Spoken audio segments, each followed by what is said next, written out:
Boa noite. Vamos iniciar nossa reunião.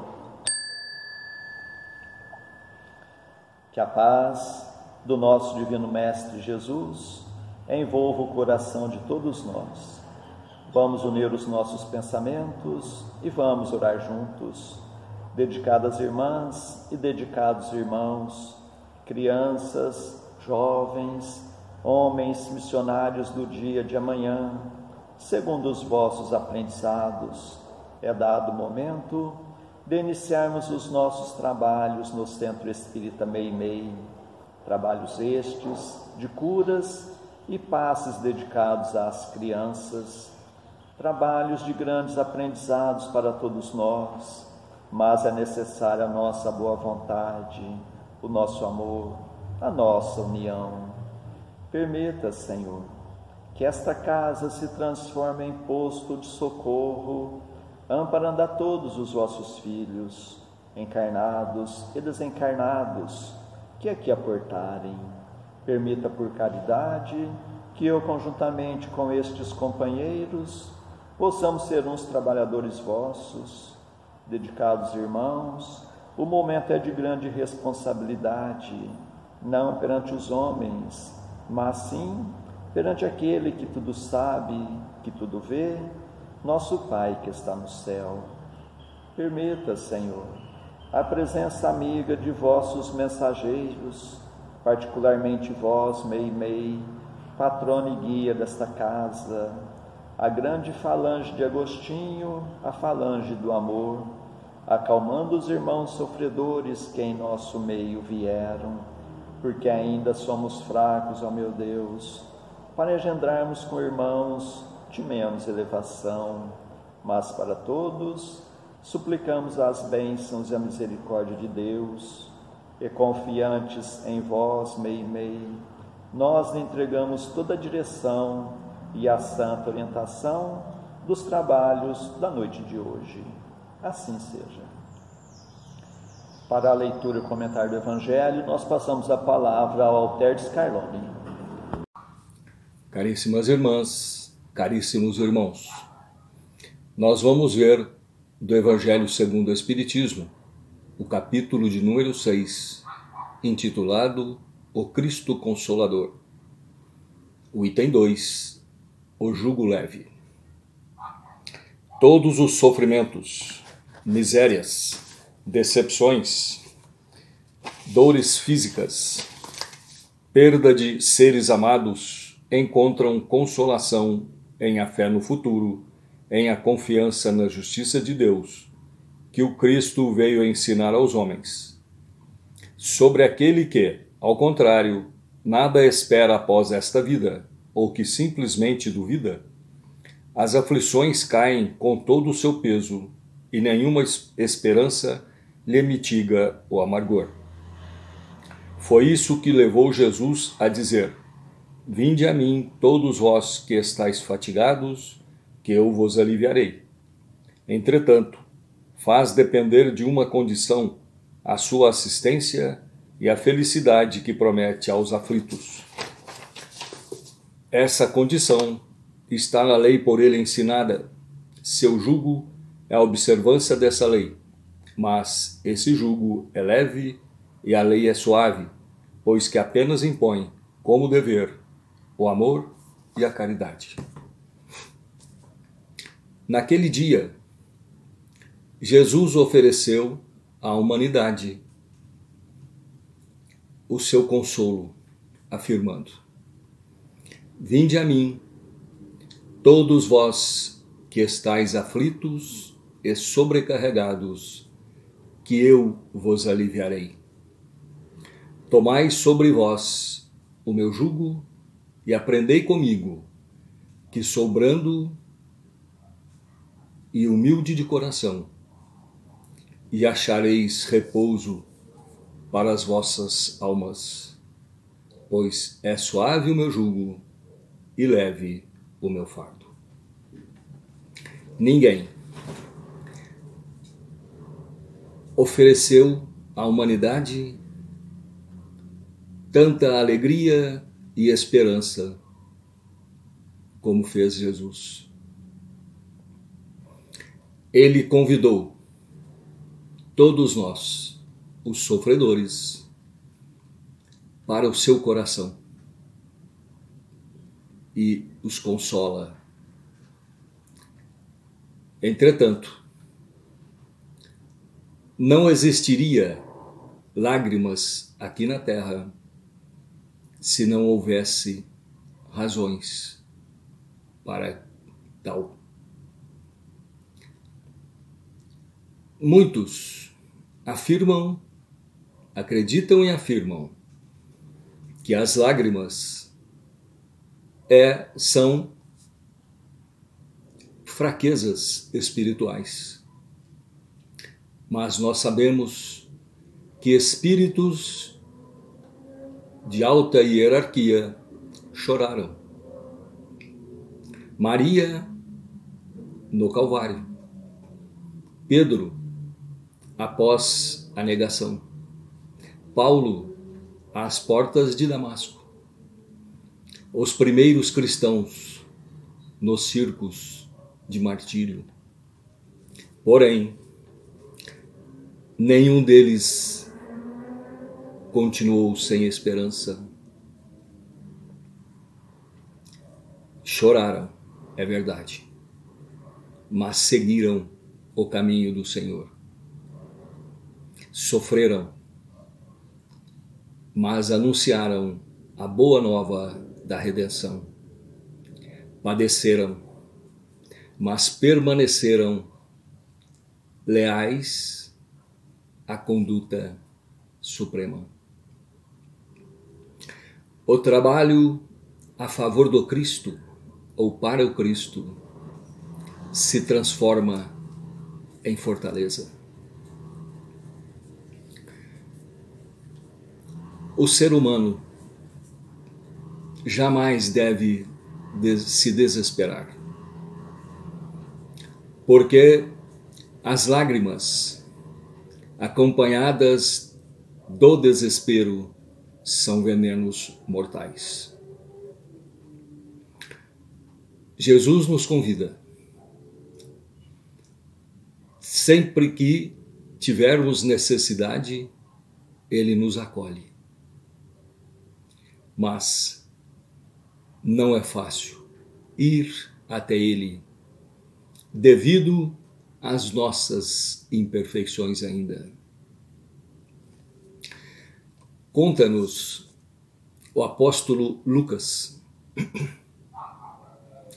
que uma das intenções de Jesus, após a sua ressurreição dentre os mortos,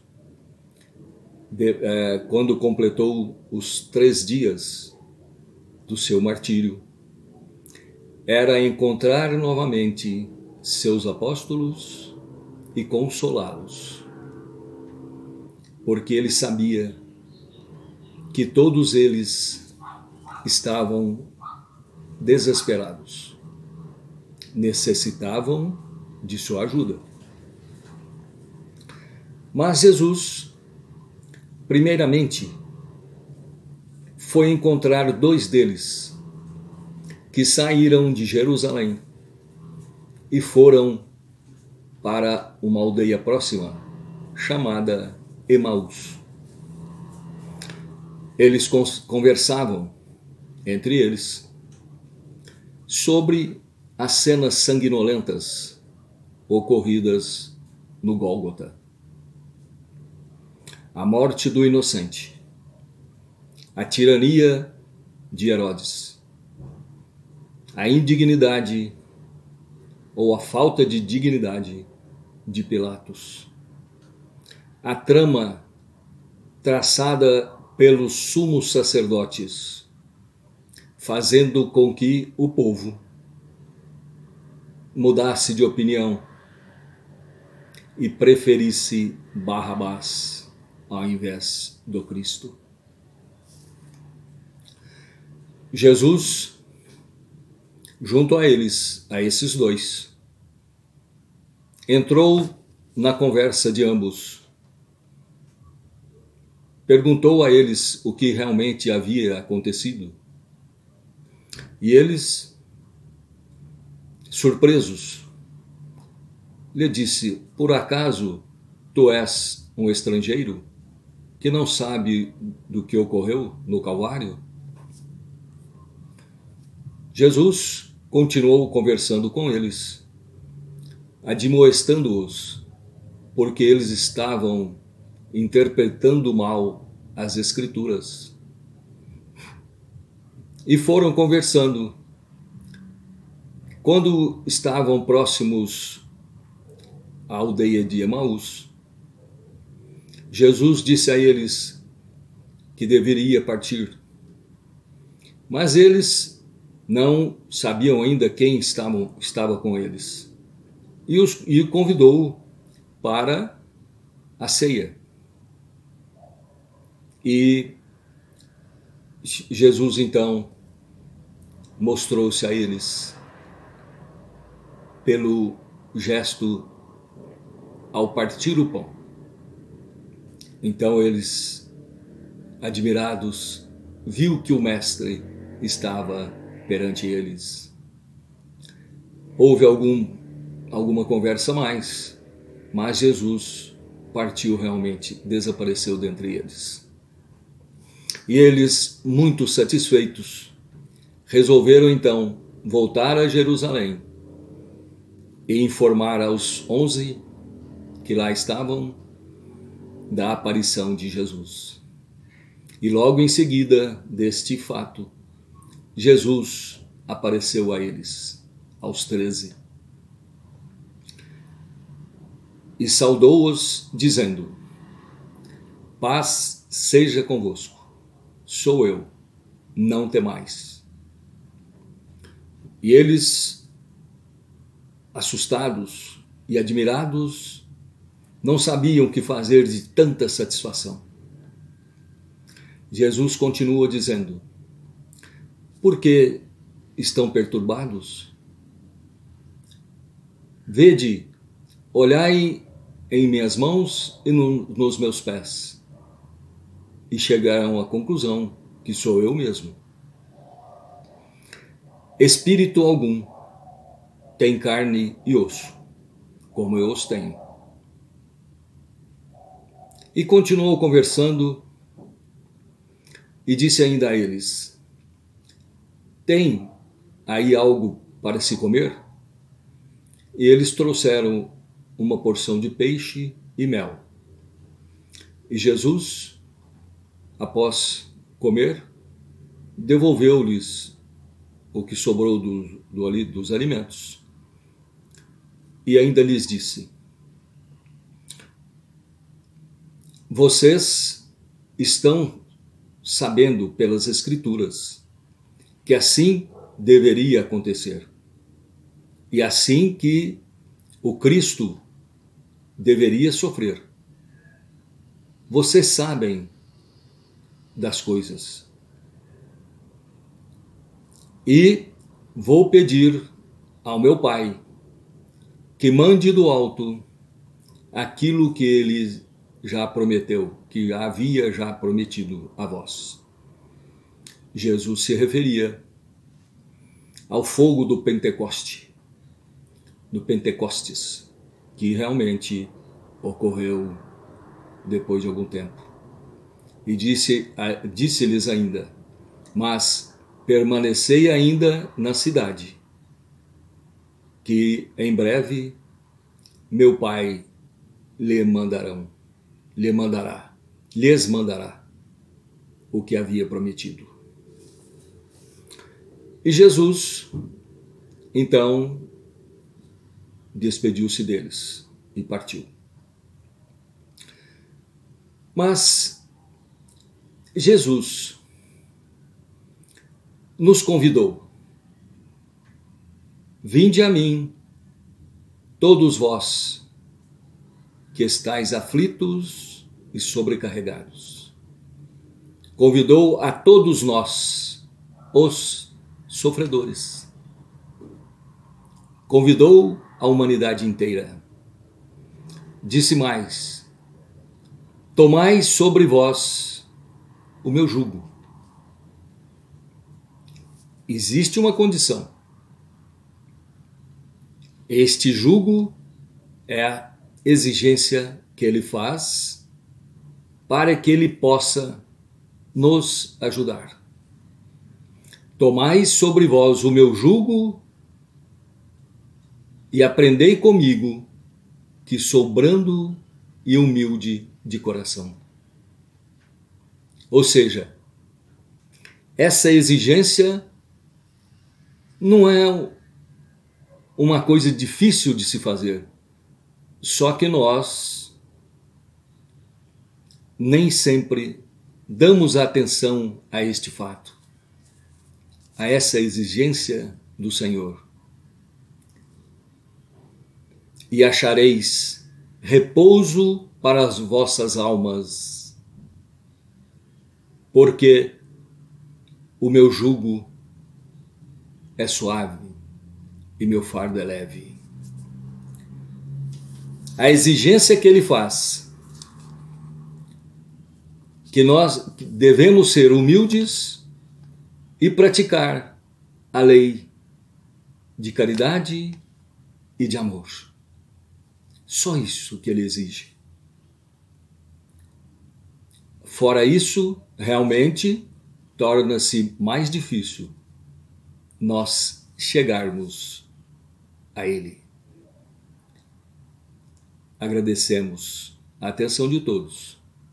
Desejamos uma boa noite e muita paz. Antes de passarmos à segunda parte de nossos trabalhos, nós agradecemos a sintonia de todos, suplicando a Deus que seus passos sejam rendidos em bênçãos e que possa encontrar sempre amizade entre a família espírita de Meimei, na cidade de Franca. E nestes dias em que teremos encontros virtuais, que Jesus possa continuar nos fortalecendo no firme propósito da reforma íntima, e meditando nos ensinamentos do Evangelho, nós passamos à segunda parte de nossos trabalhos, que são as nossas preces.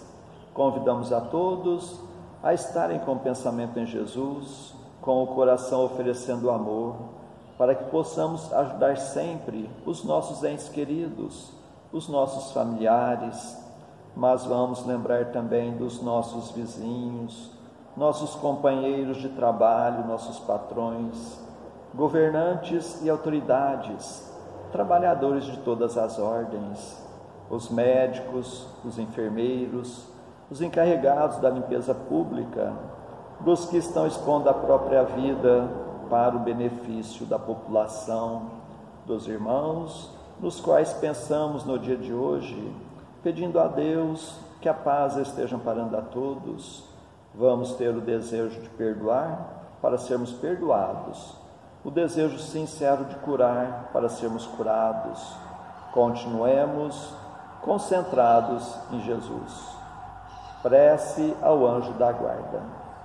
Espíritos amados, anjos guardiães, vós a quem Deus, na sua infinita misericórdia, permite velarem pelos homens, sede nosso amparo nas provas desta vida terrena, dai-nos a força, a coragem e a resignação, inspirai-nos na senda do bem, detendo-nos no declive do mal, que vossa doce influência impregne as nossas almas. Fazei que sintamos a presença ao nosso lado de um amigo devotado, que assista aos nossos sofrimentos e participe das nossas alegrias. E vós, meu anjo bom, nunca me abandoneis, necessito de toda a vossa proteção para suportar com fé e amor as provas que Deus quiser enviar-me, para afastar os maus espíritos. Em nome de Deus Todo-Poderoso, que os maus espíritos se afastem de mim e que os bons me defendam deles. Espíritos malfazejos que inspirais maus pensamentos aos homens, espíritos enganadores e mentirosos que os enganais, espíritos zombeteiros que zombais da sua credulidade, eu vos repilo com todas as minhas forças e fecho os meus ouvidos às vossas sugestões, mas peço para vós a misericórdia de Deus. Bons espíritos que me assistis, Dai-me a força de resistir à influência dos maus espíritos e as luzes necessárias para não cair nas suas tramas. Preservai-me do orgulho e da presunção. Afastai do meu coração o ciúme, o ódio, a malevolência e todos os sentimentos contrários à caridade, que são outras tantas portas abertas aos espíritos maus pelos inimigos do Espiritismo. Senhor, vós nos mandastes dizer por Jesus, o vosso Messias: bem-aventurados os que sofrem perseguição por amor da justiça, perdoai os vossos inimigos, orai pelos que vos perseguem. E Ele mesmo nos deu o exemplo, orando pelos seus algozes. Assim apelamos à vossa misericórdia, Senhor, em favor dos que desprezam os vossos divinos preceitos, os únicos que realmente podem assegurar a paz neste e no outro mundo. Como Cristo, também nós o suplicamos. Perdoai-lhes, Pai, porque eles não sabem o que fazem. Dai-nos a força de suportar com fé e resignação, como provas para a nossa fé e a nossa humildade, as zombarias, as injúrias, as calúnias e as perseguições que nos movam. Afastai-nos de qualquer ideia de represálias, pois a hora de vossa justiça soará para todos, e nós a esperamos, submetendo-nos à vossa santa vontade. Pelos sofredores que pedem prece. Deus, clemente e misericordioso, que a vossa bondade se derrame sobre todos os espíritos que se recomendam às nossas preces, e particularmente, Senhor, sobre os sofredores que em nosso meio vieram. Suplicamos, ó meu Deus, para todos os irmãos que constam em nosso caderno de preces e para todos os que estão em nossos pensamentos.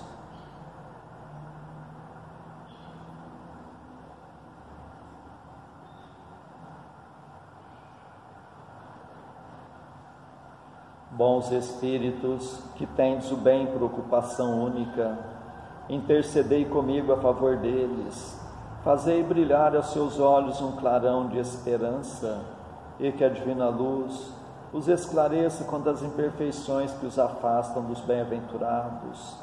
Abri seus corações ao arrependimento e ao desejo de se purificarem para apressarem o seu adiantamento. Fazei-os compreender que pelos seus esforços podem abreviar o tempo de suas provas. Que Deus, na sua bondade, lhes dê a força de perseverarem nas suas boas resoluções. Possam estas palavras amigas suavizar-lhes as penas, mostrando-lhes que há sobre a terra quem deles se compadecem e lhes deseja toda a felicidade. Pai nosso que estais nos céus, santificado seja o vosso nome, Senhor. Venha a nós o vosso reino, seja feita a vossa vontade, assim na terra como nos céus. O pão de cada dia dai-nos hoje, Senhor. Perdoa, Pai, nossas dívidas, assim como nós perdoamos nossos devedores. Mas não nos deixes entregue às tentações, e livra-nos, Pai, de todos os males.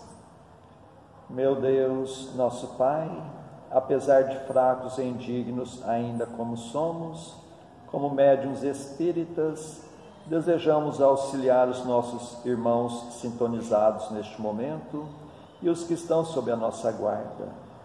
Permita, Senhor, que os bons espíritos nos envolvam em fluidos fortalecedores e em Teu nome, Mestre, e de nossa Mãe Santíssima, de nossos mentores amigos, damos por iniciado o nosso singelo trabalho, o tratamento através das vibrações à distância. Continuemos concentrados em Jesus, cada um buscando o recolhimento interior, procurando fechar os olhos da matéria e enxergar as belezas espirituais com os olhos da alma. Continuemos a nossa concentração, suplicando a Deus o alívio das nossas aflições renovando nossas energias físicas e espirituais. Fiquemos por um minuto nesta sintonia.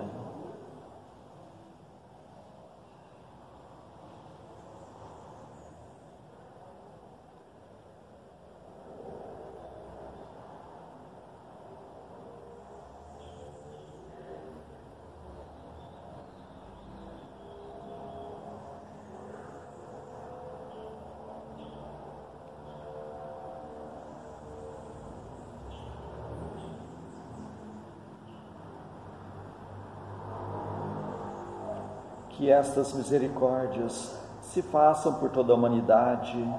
Senhor Jesus, Mestre, amigo, nós vos agradecemos de todo o coração, tantas bênçãos, tanto amparo em nossas vidas, estes momentos de paz, e nos unimos em prece, vos suplicamos, Senhor, que da mesma forma sejam estas bênçãos para os nossos irmãos que não puderam estar conosco na noite de hoje, e particularmente os enfermos, os que se encontram acamados em seus próprios lares, em hospitais, santas casas, leprosários, cadeias públicas e penitenciárias, creches, orfanatos, albergues, sanatórios espíritas, lar da velhice, casa da criança, para todos os andarilhos do mundo, para todas as irmãs que se entregaram ao divino sacrifício da maternidade, pelos que estão nos grupos de riscos, os mais vulneráveis. Suplicamos, Senhor, pelos nossos irmãos à distância, por nós mesmos e por todos os que estão nos escutando, encarnados e desencarnados, nossos amigos e também para os nossos inimigos, que ao dispersarmos, nos sintamos fortalecidos para a prática do bem, que estejamos amparados por esta grande falange de espíritos amigos, bondosos espíritos, que Deus vos pague por tudo. Agradecemos a Ti, Meimei, contamos sempre com a vossa presença em nossas vidas. Suplicamos, Senhor, que a vossa misericórdia se faça por todo o recanto do mundo, onde houver o gemer da dor, pelo amor da justiça, e que a paz de nossa Mãe Maria Santíssima reine sempre entre nós e conosco eternamente. Mais uma vez agradecemos e encerramos nosso singelo encontro da noite de hoje. Assim seja. Pedimos um momento de atenção para ouvirmos a mensagem psicografada pela médium Alzira Gomes dos Anjos Batista, aqui no Centro Espírita Meimei, em Franca, na noite de 29 de dezembro de 1995. O cajado de apoio. Deslumbra-se o homem frente aos palácios luxuosos. Contudo, dentro dos palácios, quantos choram, desiludidos e confusos. Admira o homem a beleza dos troféus, contudo, aos grandes troféus do mundo estão esquecidos por detrás das vitrines luxuosas dos museus. O homem se deslumbra diante da fama que erguem alguns, contudo, a terra não deixa de lhes recolher o corpo no sepulcro. O homem se extasia a contemplar a imagem dos poderosos da terra. Contudo, malgrado o poder de quem desfruta, a vida de cada um deles também tem seus dias contados. Diante disso, é melhor avaliar a verdadeira propriedade do homem, a assentar na conquista do espírito. O cajado do bem será desde agora o teu arrimo. Somente o bem é capaz de manter o homem de pé, nesta e além desta vida. A alegria do cego.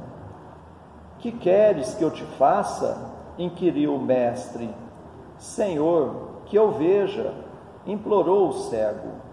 Concedida que foi a visão, o homem exultou de alegria. a luz se fez em seu derredor, e ele pôde ver o rosto dos transeuntes que por ali passava, o colorido alegre das vestimentas, o reboliço da urbanidade, a expressão dos rostos, a nesga azul do céu varando as nuvens brancas, os jardins floridos e a exuberância do sol, a chuva a engrossar as enxurradas e a molhar as cortinas luxuosas das casas ricas e palacianas, as folhas a se despencarem dos galhos que balançavam ao vento, os animais robustos que transportavam cargas ou guiavam as carruagens de viajores, as tendas armadas para a exposição dos frutos e das vendas no comércio das artes. Exultou o coração do cego diante do poder da visão, agora deslumbrante, diante da vida colorida que o cercava, enquanto ele vivia na escuridão das trevas. Mas, de repente, pequenas alfinetadas começaram a atingir a sua alegria. Começou a se lembrar das vozes zombeteiras dos ímpios, alguém troçarem a cegueira. Lembra-se que por várias vezes mãos espertas lhe surrupiaram as moedas de coração à mente, e nesse fluxo e refluxo de sentimento, o sangue entumecia-lhe toda a circulação do corpo, a ponto de torná-lo rubro, tornando-lhe rubras as faces, os olhos faiscantes. Há poucos minutos era ele tão feliz. Os que lhe observaram no momento deslumbrante de visão aplaudiram-no de satisfação, mas agora seus punhos estavam cerrados. Quieto, remoído pela inconformação das recordações insatisfatórias do passado, transmudou-se em ódio. A partir desse instante, ele não mais foi capaz de perceber a beleza de tudo o que percebera, porque agora queria justiça. Tornou-se um algoz, lançou calúnias, usou da inveja e da perseguição, e terminou seus dias de forma triste e infeliz. É bom nos determos no episódio que infelicitou o cego e valorizarmos a bênção de podermos enxergar a beleza da vida e não o defeito que ainda acompanha o nosso próximo, tanto quanto a nós mesmos. Baltazar. Nós queremos convidar a todos para no próximo domingo, às 8 horas da manhã, assistirmos às homenagens ao Dia das Mães, em que nossos companheiros, nossos amigos, estão oferecendo singelas homenagens para todas as mães. Domingo, 8 horas da manhã. Boa noite a todos.